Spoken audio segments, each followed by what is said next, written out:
ओम शांति। 22 मई 2025 की मुरली से विशेष पॉइंट।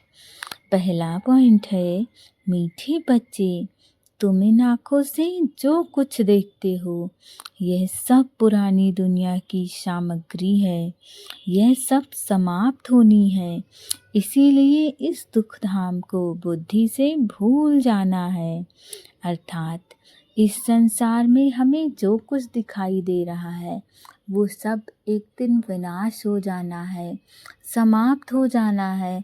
और अब आप दुनिया की हलचल तो देख ही रहे हो कि दुनिया किस तरफ जा रही है। तो हमें इस संसार से कोई मोह नहीं रखना है। ये दुनिया पुरानी है और पुरानी दुनिया समाप्त अवश्य होती है। नई दुनिया की स्थापना होनी है। तो हम पुरानी दुनिया से यदि ममत्व रखेंगे तो हम इस दुनिया से जाएंगे कैसे? देखिए, इस दुनिया से चीज़ों का समाप्त होना तो तय है। जिस तरह संसार में हलचल बढ़ रही है, समस्याएं सामने आ रही हैं, उस बात से तो एकदम निश्चिंत है कि जो भी बच्चे बाबा के सोच रहे थे कि जब समय आएगा तब देख लेंगे, तो अब वो समय बन रहा है और बाबा की कोई भी बात झूठी नहीं होती है। तो पुरानी दुनिया तो समाप्त होनी ही है, परंतु यदि हमारा मोह नहीं होगा तो हम बहुत सरलता से इस दुनिया से बाय बाय बोल पाएंगे। और जब हम इस दुनिया को सरलता से बाय बाय बोलेंगे तभी हम परमात्मा की विशेष बच्चे कहलाएंगे। अन्यथा इस संसार की अन्य सभी आत्माओं की तरह यदि हमारा कार्य रहा, हम इस संसार को छोड़ने में विफल रहे, तो फिर हम विशेष इसीलिए इस दुखधाम से बुद्धि को भूल जाओ। एक केवल निराकार परमात्मा में अपना मन लगाओ। हम जितना बाबा की याद में रहेंगे उतना हमारा भाग्य और कर्म दोनों सुंदर बनता जाएगा। अगला पॉइंट है, अपने ऊपर अटेंशन का पूरा पूरा पहरा देना है। माया से अपनी संभाल करनी है। याद का सच्चा सच्चा चार्ट रखना है।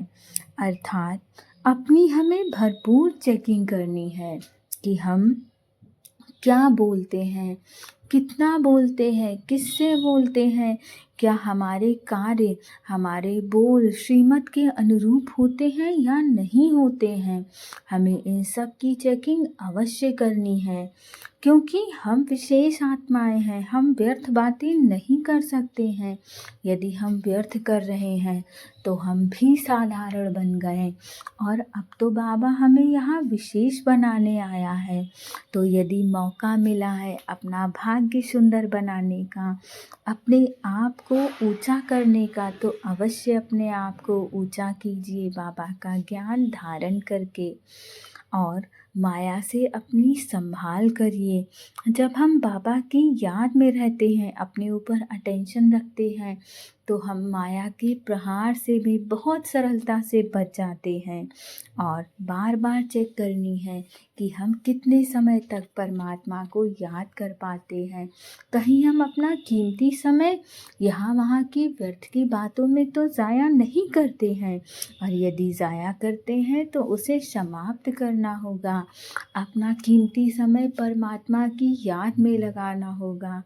एक बात तो तय है, आप ये समझ लीजिए कि इस संसार की और सारी बातें चाहे आपके काम आए चाहे ना आए, परंतु बाबा एक ऐसी चीज़ है इस संसार में जो आपको जब आवश्यकता होगी वो तुरंत आपके लिए हाजिर होगा।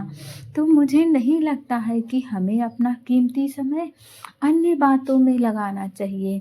हमें परमात्मा की याद में अपना कीमती समय लगाना चाहिए, ताकि हमें भी जब आवश्यकता हो तो वो हमारी मदद के लिए अग्रसर रहे। परंतु वो अग्रसर तभी रहेगा जब हम अपना समय उसके साथ व्यतीत करेंगे। अन्यथा यदि आप इस संसार में ही देख लीजिए जिसे आपने कभी बात नहीं की हो, और जब आपको उसके मदद की आवश्यकता हो तो क्या आप उसको बुला पाएंगे? आप बुलाने जाएंगे तो भी वो नहीं आएगा। इसीलिए परमात्मा के साथ अपना सुंदर रिश्ता बनाइए, ताकि जब आपको आवश्यकता हो तो आपको बुलाना भी ना पड़े, वो बंधा रहे आपकी मदद करने के लिए। इसीलिए बाबा कहते हैं कि याद का सच्चा सच्चा चार्ट रखना है। अगला पॉइंट है, माता पिता को फॉलो कर दिल तख्त नशीन बनना है। दिन रात सर्विस पर तत्पर रहना है। सबको पैगाम देना है कि बाप को याद करो। 5 विकारों का दान दो तो ग्रहण छूटे, अर्थात माता पिता को फॉलो कर दिल तख्त नशीन बनना है। जैसे ब्रह्मा बाबा ने अपना जीवन जिया, उन्होंने हमारे लिए एक एग्जाम्पल रख दिया कि ऐसे हमें भी अपना जीवन जीना चाहिए।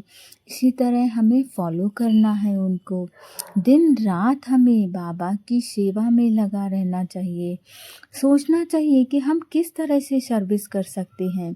बहुत सारी आत्माएं हैं जो कहती हैं हमारे पास समय नहीं है, तो उन्हें उस पर विचार सागर मंथन करना चाहिए कि हम कैसे अपना सेवा कर सकते हैं बाबा के लिए। क्या कोई और दूसरा तरीका है?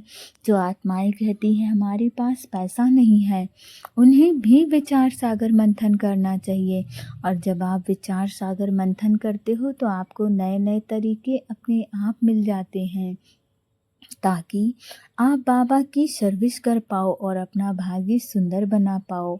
हर आत्मा को पैगाम देना है कि बाबा को याद करो। 5 विकारों का दान दो तो ग्रहण छूटे। इस संसार में सबसे बड़ी समस्या यदि किसी चीज़ में है तो वो 5 विकार हैं। यदि हम 5 विकारों से अपने आप को पीछे कर लें, मुक्त कर लें, तो हम सबका जीवन बहुत सुंदर और बहुत शक्तिशाली बनेगा। जो हम अपने जीवन में छोटी छोटी चीज़ों के लिए संघर्ष करते रहते हैं, उस संघर्ष से हम मुक्त हो जाएंगे। हमने यहाँ संकल्प किया और वहाँ वो सारी चीज़ें पूरी हो जाएंगी। क्या वो संकल्प श्रीमत के अनुरूप है? यदि वो संकल्प आपके श्रीमत के अनुरूप हैं तो उन संकल्पों का सत्य होना बिल्कुल निश्चित है। अगला पॉइंट है, सेंस और ई सेंस के बैलेंस द्वारा अपनेपन को स्वाहा करने वाले विश्व परिवर्तक भव, अर्थात सेंस ज्ञान की पॉइंट्स, समझ और ई सेंस अर्थात सर्वशक्ति स्वरूप, स्मृति और समर्थ स्वरूप, इन दोनों का बैलेंस हो तो अपनापन व पुरानापन स्वाहा हो जाएगा। हर सेकंड, हर संकल्प, हर बोल और हर कर्म विश्व परिवर्तन की सेवा प्रति स्वाहा होने से विश्व परिवर्तक स्वतः बन जाएंगे। जो अपनी देह की स्मृति सहित स्वाहा हो जाते हैं, उनके श्रेष्ठ वाइब्रेशन द्वारा वायुमंडल का परिवर्तन सहज हो जाता है। अगला पॉइंट है, प्राप्तियों को याद करो तो दुख व परेशानी की बातें भूल जाएंगी। अर्थात यदि आपके जीवन में जब से बाबा आए तब से जो जो प्राप्तियां हुई, जब हम उन्हें पीछे जाकर देखते हैं कि हमारा जीवन कैसा था और कैसा परिवर्तित हुआ, तो हमारे जीवन में जो वर्तमान समय में हलचल चल रही होती है वो स्वतः समाप्त हो जाती है। हमारे मन में एक धैर्य आ जाता है कि जो बाबा ने हमें इतना दिनों तक संभाल के रखा वो आगे भी संभाल के रखेगा। बस आवश्यकता है तो हमें बाबा पर धैर्य बनाए रखने की।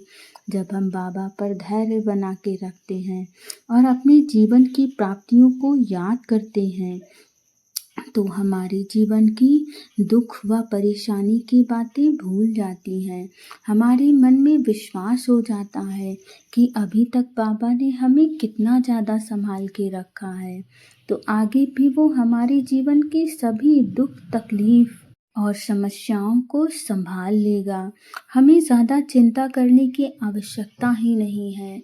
बाबा सब कुछ जानता है, वो जानी जानन हार है। ओम शांति।